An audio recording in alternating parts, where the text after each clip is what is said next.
Kita semua suka banget mikir kalau kitalah yang memegang kendali penuh atas hidup kita. Pilihan kita, perasaan kita, semua keputusan kita. Tapi, gimana kalau ternyata ada tali-tali tak kasat mata yang diam-diam menarik kita ke arah yang sebenarnya nggak kita inginkan? Nah, inilah dunia psikologi gelap yang akan kita bongkar sama-sama. Coba deh, renungkan sebentar.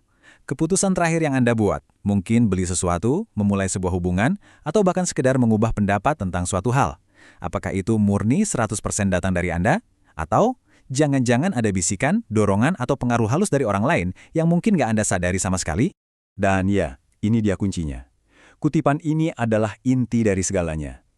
Psikologi gelap itu bukan sihir loh, tapi sebuah seni memainkan emosi. Kalau ada seseorang yang tahu persis tombol mana yang harus ditekan, entah itu rasa takut, rasa bersalah, atau bahkan cinta Anda, mereka bisa jadi dalang di situasi apapun. Oke.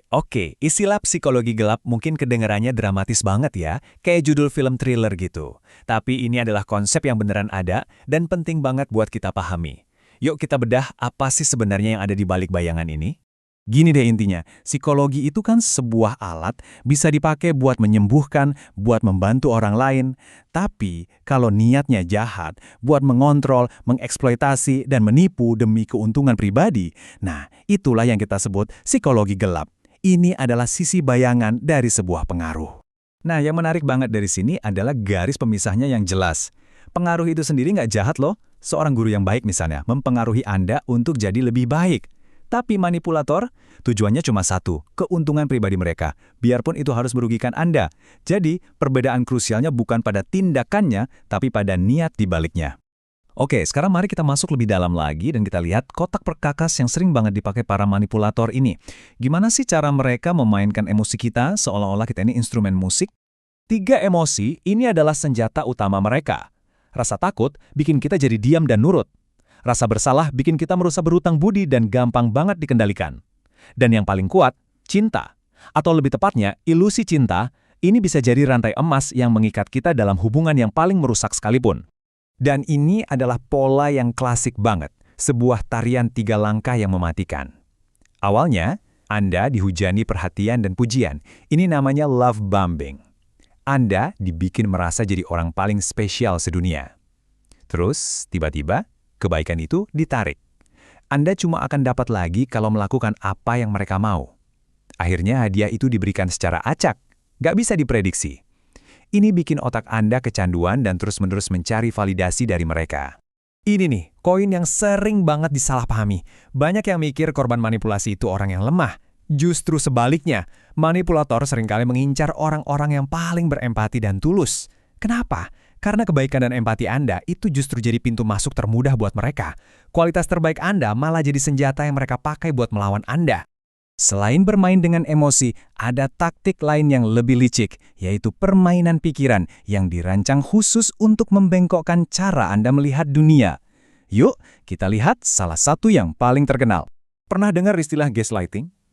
Coba bayangin, ada seseorang yang secara pelan-pelan dan sistematis bikin Anda ragu sama ingatan Anda sendiri, sama perasaan Anda, bahkan sama kewarasan Anda. Ini bukan serangan langsung, tapi lebih kayak kabut psikologis yang perlahan-lahan menyelimuti sampai Anda nggak lagi percaya sama diri sendiri.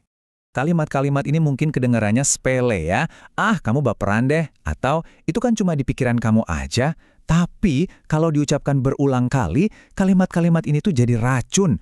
Tujuannya cuma satu, memutarbalikkan realitas dan mengalihkan kesalahan, biar Anda yang merasa jadi pihak yang bermasalah. Sekarang kita naik level lagi. Mari kita lihat penipuan yang lebih terstruktur. Dan gimana cara mereka menciptakan sebuah ilusi seolah-olah kita punya pilihan, padahal ya sebenarnya enggak. Poin krusialnya ada di angka ini. Sebuah studi menemukan kalau 63% orang itu nggak sadar saat lagi dimanipulasi. Ini bukan karena mereka nggak pinter loh, tapi karena manipulasi terbaik itu bekerja di bawah radar kesadaran kita, tersembunyi dalam interaksi kita sehari-hari. Slide ini menjelaskan sesuatu yang penting banget. Gini, berbohong itu satu hal, tapi penipuan, wah itu seni yang lebih luas. Seorang manipulator ulung mungkin nggak akan pernah bohong secara langsung. Mereka cukup menghilangkan informasi kunci atau menyajikan fakta dengan cara yang menyesatkan. Kadang-kadang, kebohongan terbesar justru terletak pada apa yang tidak mereka katakan. Wah, ini taktik yang brilian sekaligus mengerikan. Dengan ngasih Anda dua pilihan yang dua-duanya menguntungkan mereka, mereka menghilangkan pilihan utama, yaitu buat bilang tidak. Otak Anda langsung fokus milih antara A atau B, dan lupa kalau sebenarnya ada pilihan C, D, atau bahkan nggak milih sama sekali. Anda merasa punya kendali, padahal Anda cuma milih di jalur yang sudah mereka siapkan. Oke. Setelah dengar semua ini, pertanyaannya sekarang gimana caranya kita melindungi diri? Nah, kabar baiknya, senjata terkuat buat melawan kegelapan adalah cahaya. Dalam kasus ini, cahaya kesadaran. Manipulator itu tumbuh subur dalam kebingungan dan keraguan diri Anda. Jadi, langkah pertama dan yang paling ampuh adalah dengan menyalakan lampu. Cukup dengan tahu kalau taktik-taktik ini ada, Anda itu udah mulai membangun perisai. Saat Anda bisa menamai apa yang terjadi, Anda mengambil kembali kekuatan dari mereka. Ini dia, 4 langkah praktis buat membangun kekebalan psikologis. Pertama, akui kalau ini nyata. Kedua, pelajari polanya, seperti yang lagi kita lakukan sekarang. Ketiga, jangan pernah takut buat bersuara. Dan yang paling penting, bangun batasan yang jelas. Batasan itu ibarat penjaga gerbang buat kesehatan mental Anda. Saya suka banget kutipan ini. Mempelajari semua ini tujuannya bukan buat bikin kita jadi sinis atau paranoid ya, justru sebaliknya. Ini ngasih kita kekuatan buat melihat apa yang tadinya nggak kelihatan, dan kekuatan buat melindungi ruang mental kita sendiri. Penting banget buat diingat, tujuannya bukan untuk mencurigai semua orang di sekitar kita. Tujuannya adalah untuk punya kebijaksanaan. Kemampuan buat membedakan mana pengaruh yang membangun dan mana manipulasi yang merusak. Pengetahuan ini adalah filter buat hubungan dan keputusan yang lebih sehat ke depannya. Pada akhirnya, semua ini kembali ke satu pertanyaan mendasar soal otonomi pribadi. Siapa yang seharusnya menulis naskah hidup Anda? Siapa yang seharusnya jadi sutradaranya? Jawabannya harusnya jelas kan? Jadi, saya mau tinggalkan Anda dengan pertanyaan ini. Sekarang, setelah Anda tahu gimana tali-tali itu bekerja, dan Anda bisa melihatnya dengan lebih jelas, pertanyaan terpenting adalah, siapa yang akan Anda biarkan memegang kendalinya?